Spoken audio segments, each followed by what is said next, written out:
दोस्तों जितने भी एलसीडी एलईडी पैनल आते हैं सभी में एक आईसी ज़रूरी होता है, जहाँ टीकॉन बोर्ड में, जहाँ हमारा स्केलर बोर्ड में। जैसे ये गामा आईसी लगा हुआ है, यानी गामा आईसी क्यों ज़रूरी होता है? क्योंकि ये बेसिकली हमारा एक तो पिक्चर की कम्बिनेशन के लिए लगा आईसी यूज़ होता है, और हमारा कलर करेक्शन के लिए आईसी यूज़ होता है। पर ये हर पैनल में गामा आईसी ज़रूर होगा। अगर गामा नहीं होगा तो वहाँ रेजिस्टेंस से गामा स्टेज बनाई होगी। या इसमें गामा आईसी भी दो तरह के होते हैं, एक हमारा प्रोग्रामर, एक दूसरा हमारा non programmer IC gamma IC होता है।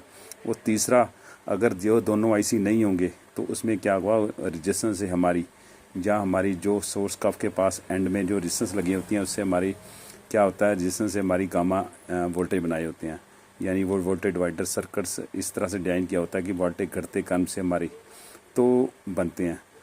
तो इसमें गामा आईसी क्यों ज़रूर होता है थोड़ा मैं बता दूं। हमारे जितने भी एलसीडी एलईडी के पैनल आते हैं, कईयों के तो हमारा क्या होता है, गामा आईसी जो हमारी एक स्टेज होती है जो सर्किट, तो उसमें क्या होता है, या तो प्रोसेसर के अंदर होता है कईयों में, या हमारे प्रोसेसर के अंदर होगा, या हमारा अलग से गामा आईसी एक स्टेज अलग से बनी होती है वोल्टेज डिवाइडर करने के लिए।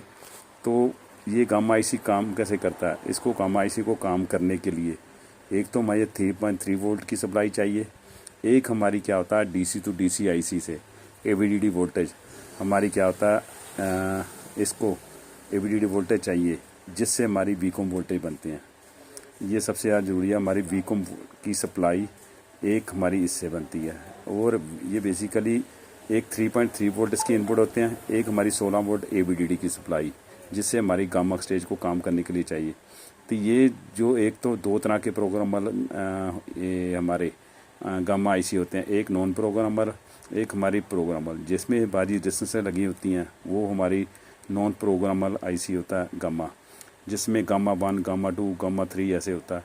तो जो हमारा प्रोग्रामर आईसी होगा गामा, उसमें क्या होता है, उसमें थोड़ा मैं बता दूं, उसमें बेसिकली रेजिस्टेंसें नहीं लगी होती, उसमें सीधा ही गामा आईसी से सीधा ही ये वोल्टेज या सिग्नल उठा के हमारे क्या होता है कोफे सोर्स कप पे चले जाते हैं।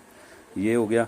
दूसरा, इसको काम जो नॉन प्रोग्रामर, जैसे हमारा आईसी होता है नॉन प्रोग्रामर, उसमें क्या होता है हमारी एसटी एससीएल पल्स, और एक हमारी एवीडी इनपुट, एक हमारी 3.3 वोल्ट की सप्लाई, और दूसरा हमारी एक उससे एससीएल एसटीएल की पास इनपुट होती है, यानी जो नॉन प्रोग्रामर आईसी है।